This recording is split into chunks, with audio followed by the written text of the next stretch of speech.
سلام، من حسام هستم و امروز قراره که توی این ویدیو خانواده سامسونگ رو نگاهی بهش بندازیم. گوشی‌های مختلفی که داره، سری‌های مختلفی که داره رو سعی کنم بهتون توضیح بدم که جایگاهشون به چه ترتیبی. همونطوری که میدونید برند سامسونگ، گوشی‌های سامسونگ توی ایران محبوبیت بسیار بالایی رو داره. توی دنیا هم از نظر فروش جایگاه اول رو داره که اخیراً حالا شیائومی اومده یه رقابت خیلی تنگ رو با سامسونگ داره پیش میبره. باید دقت بکنید که سیستم نامگذاری سامسونگ خیلی پیچیده نیست، حداقل در مقایسه با بقیه برندها.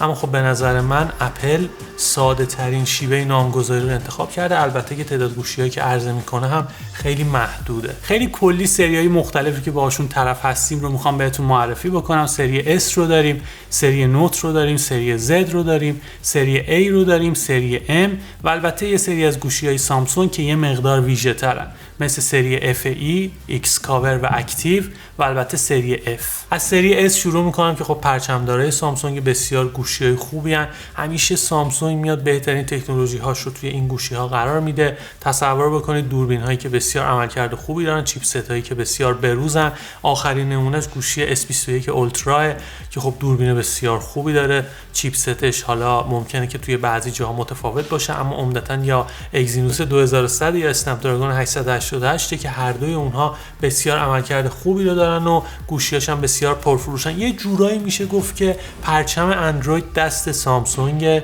و به خاطر عرضه بسیار قدرتمند گوشی‌های سامسونگ که اندروید، سیستم عامل اندروید انقدر محبوبیت بالایی رو داره و اگر بخواید در مقابل سیستم عامل iOS یه رقیبی رو معرفی بکنید، قطعاً سیستم عامل اندروید رو با سامسونگ یه جوری ما میشناسیم و توی ذهنمون مونده که البته این موضوع داره خیلی تغییر میکنه. برندهای دیگه هم خیلی جدی وارد ماجرا شدن، گوشی خودشون رو عرضه میکنن. سیستم نامگذاریش هم این که هر سال یه عدد میاد روش، S8، S9، S10، ولی خب S11 عرضه نشده، رفتیم روی S20 و بعد از اون S21 رو داشتیم که فکر میکنم فعلا این روال رو ادامه بدن و ممکنه که پسوند هم بعد از اون بیاد مثل پلاس یا اولترا که خب نسبت به اون ورژن اصلی ممکنه که سایز بزرگتری داشته باشن، بدنه بهتری داشته باشن یا حتی دوربین های بهتری که توی گوشی S21 اولترا نسبت به گوشی S21 این موضوع رو شاهد هستیم. البته باید توجه بکنید که ممکنه پسوند لایت رو هم توی سری S داشته باشیم مثل S10 لایت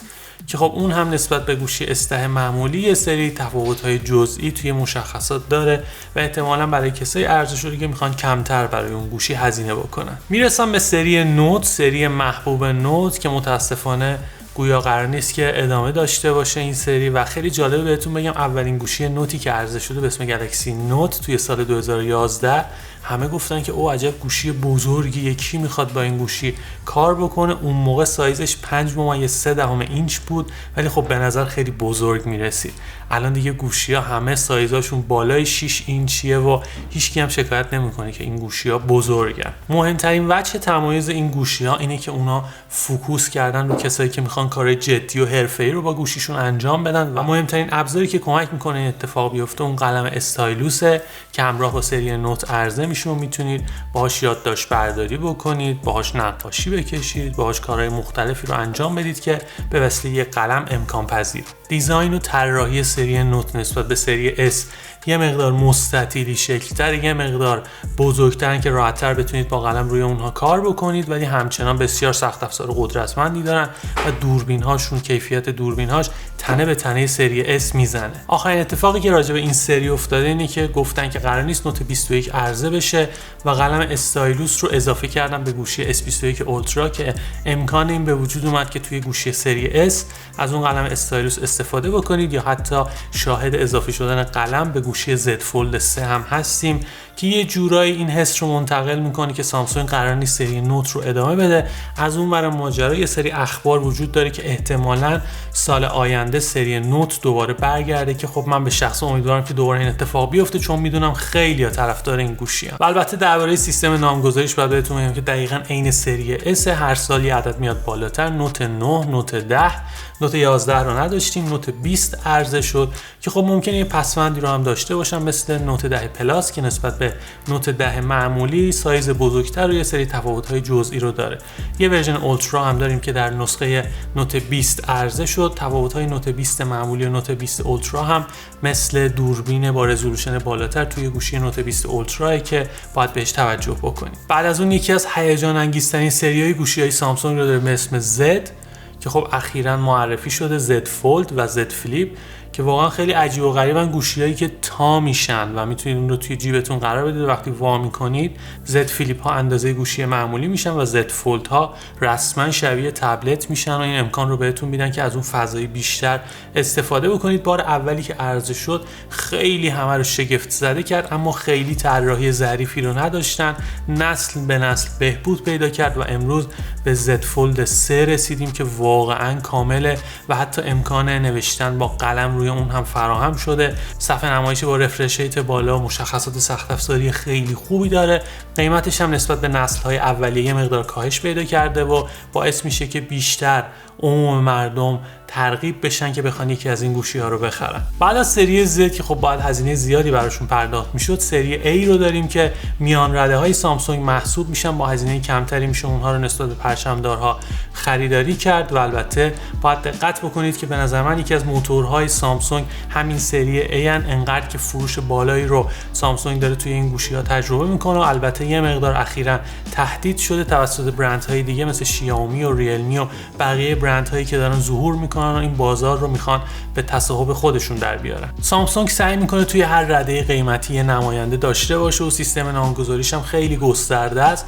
A0 رو داریم، A10 رو داریم، A20 رو داریم، A30 رو داریم، A40، A50، A60، A70، A80 و در نهایت A90 که خب هر چقدر این عدد رشد میکنه اون گوشی مشخصات سخت افزاری بهتری رو داره، خیلی اختلاف فاحشی ندارن و هر سال این عدد آپدیت میشه. گوشی A50 رو داشتیم، A51 رو داشتیم و در نهایت گوشی A52 که خیلی گوشی خوبیه و حتی اخیراً ورژن 5G رو هم به این گوشی‌های میان ردش سامسونگ اضافه کرده. گوشی A52 5G رو داشتیم که در مقایسه با گوشی A52 معمولی یه چیپست قوی‌تر توی اون قرار داده شده که کسایی که بخوان سرعت بالاتری رو توی گوشی تجربه بکنن میتونن ورژن 5G همون گوشی A52 رو تهیه بکنن که مشخصات بهتری رو داره. از اون ور ماجرا ممکنه که این سری پسوند رو هم داشته باشه مثل گوشی A50s که در مقایسه با اون ورژن معمولی یه سری تفاوت‌های جزئی رو دارن. اگر بخوام براتون مثال بزنم، گوشی A20s در مقایسه با گوشی A20 صفحه نمایش سوپر امولد رو میتونید توی گوشی A20 معمولی پیدا بکنید، در حالی که گوشی A20s که بعد از اون معرفی شده صفحه نمایشش IPS LCD باید مشخصاتش رو مطالعه بکنید ببین کدوم یکی با نیازهای شما بیشتر سازگاره، برید سمت اون گوشی.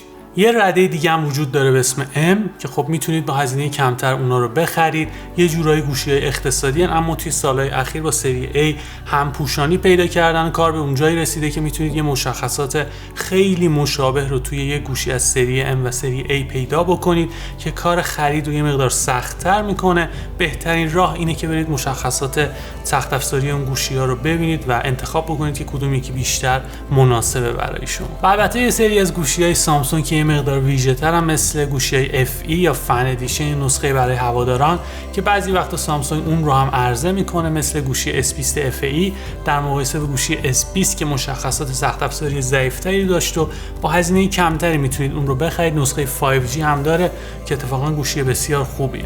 بعد از اون سری اکسکاور و اکتیو رو داریم، برای محیط‌های صنعتی طراحی شدن این گوشی‌ها، بسیار بدنه قرص و جوندایی رو دارن، یه سری قابلیت‌های ویژه دارن مثل گوشی‌های اخیر اکسکاور که یه امکانی دارن به اسم پوش تو تاک یا یه چیزی شبیه واکی تاکی که شما اون دکمه رو فشار میدید و میتونید در لحظه ارتباط برقرار بکنید، یا مثلا امکان اسکن کردن بارکد که به این گوشی‌ها اضافه شده و اونها رو خیلی ایدئال میکنه برای کارخونه‌ها. و بعد از اون سری F رو داریم که تغییر نام یافته یا ریبرند شده گوشی‌های M، مشخصات سخت افزاریشون خیلی شبیه گوشی‌های M و توی ایران خیلی محدوده اما خب ممکنه به چشتون بخوره. و البته یه سری از گوشی‌های سامسونگ که خب خیلی ادامه پیدا نکردن، سری J و C و پسوندهای H و مینی که فعلا خبری از اونها نیست. البته که یه پسوندی به اسم لایت وجود داره که ممکنه توی بعضی از گوشی‌های سامسونگ ببینید و خب مشخصات سخت افزاری سبکتری رو داره مثل گوشی نوت 10 لایت در مقایسه با گوشی نوت 10 معمولی. امیدوارم که این ویدیو بهتون کمک کرده باشه که با گوشی‌های سامسونگ بیشتر آشنا بشید. خیلی ممنونم که این ویدیو رو